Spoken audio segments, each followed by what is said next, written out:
हो सकता है कुछ इलेक्ट्रॉनिक मीडिया वालों को अभी भी पता चला होगा कि इस देश में शांति रखते हैं।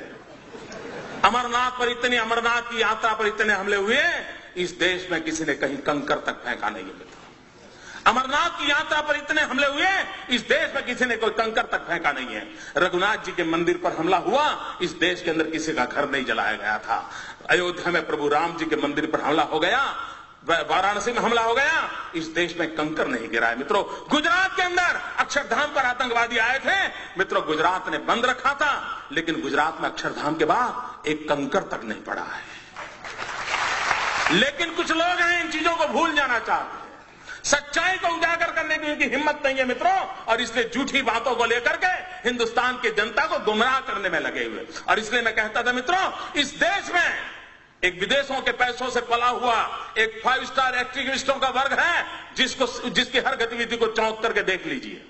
उनका काम यही होता है, कोई भी घटना घटे तो आतंकवादियों को बौद्धिक प्रोटेक्शन के दिए वो मैदान में उतर आते हैं, नई नई मनगढ़ंत स्टोरियां गढ़ाते हैं, नए नए तर्क देते हैं, और आतंकवाद के खिलाफ अगर किसी ने आवाज उठाई, वो जैसे देश का दुश्मन है, कॉम्बिनर है, हिटलर है, न जाने कौन कौन से डिक्शनरी के शब्द हैं, उसको निकाल के आते हैं मित्रों। वो डरते हैं जो अपनी छवि के लिए मरते हैं।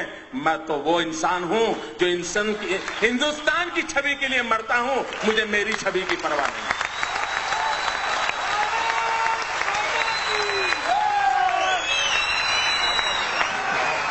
क्या करना है इमेज को दोस्तों, किसके लिए इमेज? फुलमालाएं पहनने के लिए? मैं पत्थर खाने के लिए तैयार हूं अगर मैं मेरे देश के किसी नागरिक की रक्षा कर सकता हूं। मैं सच्चाई के रास्ते पर जाना चाहता हूं, और मैं प्रधानमंत्री जो कहना चाहता हूं, आप अगर कोटा का कानून नहीं ला सकते हो, इतना तो करो भाई, राज्यों को अधिकार दे दो। आपको पॉलिटिकल कारण होंगे, मेरा पहला प्रदेश होगा, अगर मुझे अधिकार मिल जाए मैं सबसे पहले कानून बनाऊंगा और हिंदुस्तान के देश को बता के दिखा के रखूंगा मित्रों, आतंकवादियों को ऐसे सबक सिखाया जाता है।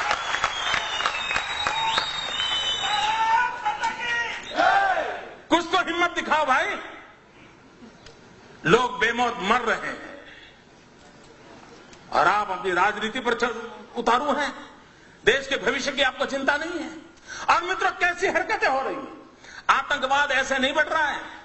आतंकवादियों के हौसले उतने बुलंद नहीं है जितने रास्ते तैयार कर देते हैं जो आतंकवादियों को चलने काम आ रहे हैं। मुझे बताइए, गुजरात के अंदर एक इशरत जहान नाम की लड़की को, आतंकवादी लड़की को, हमारी पुलिस के साथ एनकाउंटर हो गया, अब उसको मार गिराया। आपको मालूम होगा वो दिन, याद कीजिए, सारे दुनिया के 5 स्टार एक्टिविस्ट मोदी पर टूट पड़े थे साहब कि एक नौजवान लड़की को मार दिया, निर्दोष लड़की को मार दिया, गोली से भून दिया। ये खुद आतंकवादी है, यहां तक चले गए। इतना ही नहीं मित्रों, इस प्रदेश के अंदर 5 स्टार एक्टिविस्ट, कुछ मीडिया के मित्रों ने उसे एक बहुत बड़ी शहीद के रूप में उसकी जनाजा निकाला था। चद्दर चढ़ाने चले गए थे, चद्दर चढ़ाने चले गए थे, और एक पार्टी के नेता 1 लाख रुपया देकर के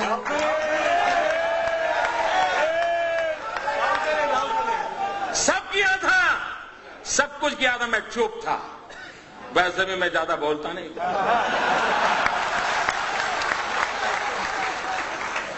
मैं सही जगह पर, सही भाषा में, सही समय पर बात करने का आदमी। सुबह शाम चीख कर अखबार की जगह खराब करने की मुझे आदत नहीं।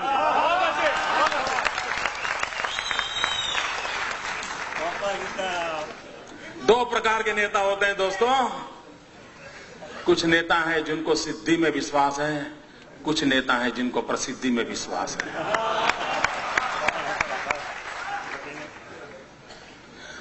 और जब 3 दिन के बाद ग्वाजा टाइम्स, जो लश्कर तोयबा का एक मुखपत्र है, उसने एक आर्टिकल लिखा, पाकिस्तान में आर्टिकल छपा कि हमें शान से गौरव हो रहा है कि इशरत जहां जैसी एक लड़की ने हमारे मकसद को पूरा करने के लिए अपने आप को बलि चढ़ा दिया। जब पाकिस्तान में तब जाकर के चुप हो गए, फिर पता नहीं उनकी वो रिकॉर्ड की वो कैमरा वाली चीजें कहां चली गई, वो चद्दर चढ़ाने वाले कहां चले गए, सारा खो गए। चुप है, 2 साल इतने साल हो गए चुप है, कोई पूछने वाला नहीं उनको। अगर मैंने ऐसी गलती की होती तो साहब मेरे बाल नोच लेते, मेरे बाल नोच लेते। इशरत जहां, मित्रों, अभी एक टीवी वाला बता रहा था कि किसी ने किसी लड़की को बम रखते देखा। मैं नहीं जानता वो सत्य क्या है। लड़कियों का उपयोग हुआ था। जिस दिन गुजरात ने इशरत जहां के एनकाउंटर में हत्या की, अगर महाराष्ट्र की पुलिस जाग जाती तो शायद ये लड़कियां बम रखने के लिए मैदान नहीं होती। लेकिन आपको परेशानी है, आपको निर्णय करने नहीं है, आप डरते हो। मित्रों, ये घटनाएं होती है जब ऐसी बयानबाजी होती है, इस प्रकार के जनाजे निकाले जाते हैं, चद्दरें उड़ाई जाती हैं, 1-1 लाख रुपया चढ़ाए जाते हैं, तब जाकर के आतंकवादियों का हौसला बुलंद हो जाता है कि यार कुछ तो अपने रिश्तेदार यहां हैं, अपना काम चल जाएगा। मित्रों, मैं हैरान हूं कांग्रेस पार्टी क्या कर रही है।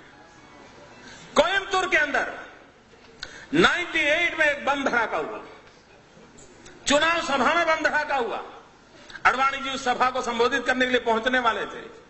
58 लोग मारे गए, 58 लोग मौत के घाट उतार दिए गए, निर्दोष लोग मार दिए गए। वो सारे लोग जेल में हैं। लेकिन आपको जानकर के हैरानी होगी मित्रों, केरल विधानसभा में वहां की सभी पार्टियों ने मिलकर के, वहां 2 पार्टियां प्रमुख हैं, कांग्रेस एंड कम्युनिस्ट, और बाकी उनके गठबंधन के साथी है, सबने सर्वसम्मति से एक प्रस्ताव पास किया कि 98 के केस में जो मुख्य गुनहगार मदनी करके जो जेल में है, उसे जेल में से रिहा कर दिया जाए। क्या क्या सब समाचार देश को क्या संदेश देना चाहते हो आतंकवादियों को। केरल असेंबली ने और होली के दिन स्पेशल सत्र बुलाया था मित्रों, स्पेशल सत्र बुलाया था, और उस सत्र के अंदर प्रस्ताव पारित किया है कि कोयम्बतूर का जो मुख्य गुनहगार है, उस गुनहगार को जेल से बरी कर दिया जाए। क्यों? क्योंकि वो चुनाव में उसको कैंडिडेट बनाना चाहते थे। मित्रों, इससे बड़ा दुर्भाग्य क्या हो सकता है। अभी तमिलनाडु में चुनाव हुए मित्रों, तमिलनाडु में कांग्रेस पार्टी ने जिसके साथ समझौता किया है, उस पार्टी का नाम है तमिल मुस्लिम मुन्नणी कड़गम, तमिल मुस्लिम मुन्नणी कड़गम।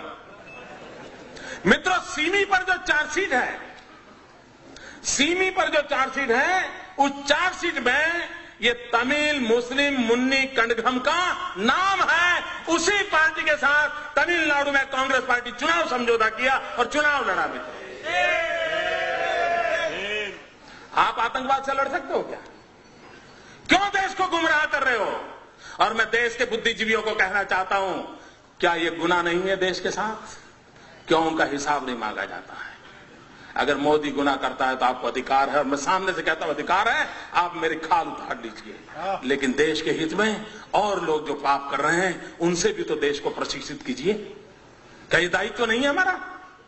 मैं इन कलम के धनियों को कहना चाहता हूं, देश की ये मांग है। मित्रों, अभी आसाम के चुनाव हुए, आसाम के चुनाव के अंदर जिसने आसाम को लहूलुहान कर दिया, वो उल्फा ओपनली कांग्रेस पार्टी को चुनाव जिताने के लिए समर्थन में मैदान में था। उल्फा जो आतंकवादी एक्टिविटी करता है, जो निर्दोषों को मारता है, किडनैप करता है, आप उसको चुनाव के अंदर आपका राजनीतिक फायदा हो रहा है, इसलिए उसका आप किस मुंह से आतंकवाद के खिलाफ लड़ोगे? मित्रों, बिहार में चुनाव हुआ, यूपीए का एक घटक दल उस चुनाव के अंदर एक मेहरबान को लेकर के चुनाव सभाओं में घूमते थे। क्यों घूमते थे? क्योंकि उसका दिखवावा बिन लादेन जैसा था। बिन लादेन जैसा दिखता है, ये बिहार में लोगों को दिखा करके वोट मांगे जाते थे। मुझे कल्पना कर सकते हो मित्रों, आज भी हिंदुस्तान में कोई रावण कितना ही शक्तिशाली क्यों न था, लेकिन कोई निकलता है रावण के नाम पर कुछ लेने के लिए। ये बिन लादेन को लेकर के निकलते हैं साहब, और बड़े गौरव से, और टीवी के मित्र भी बड़े शान से बताते थे कि ये देखिए बिल्कुल बिन लादेन जैसे दिखते हैं। पता नहीं उनका किस जन्म का रिश्ता है, मैं नहीं जानता हूं। क्या ये देश की सेवा हो रही है? मित्रों, मेरे भीतर एक आग है, इसलिए मैं बोल रहा हूं। मैं 200 लोगों की मौत देख नहीं सकता दोस्तों। ये मेरा राजनीति नहीं है, ये मेरी राष्ट्र नीति का हिस्सा है। और मित्रों, मैं राजनीति के लिए वादा नहीं किया।